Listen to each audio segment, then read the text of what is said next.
शेती समजून उमजून घ्यायची असेल तर वीणा गवाणकरांनी लिहिलेलं एक होता कारभार हे माझ्या आवडीचं पुस्तक जरूर वाचा. शेतीची फिलॉसॉफी समजून घ्यायची असेल तर एका काळातून क्रांती हे मनसुबो फुकुओको यांनी लिहिलेलं एक पुस्तक जरूर वाचा. झाड काय असतं हे समजण्यासाठी नीळो दामलेने लिहिलेलं माणूस आणि झाड हे पुस्तक जरूर वाचा. शेती कशी करायची, नैसर्गिक शेती म्हणजे काय, यासाठी the way of natural farming हे भरत मनसंटांनी भास्कर सावेंविषयी लिहिलेलं पुस्तक जरूर वाचा.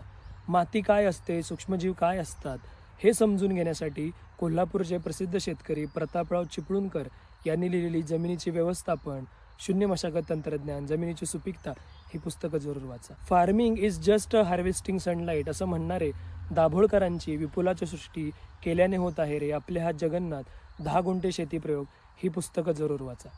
केमिकल फार्मिंग का करू नये हे जर समजून घ्यायचं असेल तर रिचल कार्सन यांनी लिहिलेलं सायलेंट स्प्रिंग हे पुस्तक जरूर वाचा. शिवाय माझे गुरु राजेंद्र भट यांनी त्यांच्या यूट्यूबच्या व्हिडिओमार्फत अनेक ठिकाणी जनजागृती करण्याचा प्रयत्न केलेला. ही पुस्तकं वाचल्यानंतर तुम्हाला शेतीतील अनेक बारकाई समजतील. त्यामुळे आपण परंपरागत केलेल्या शेती पद्धतीमध्ये काय बदल करायला लागेल हे देखील समजेल.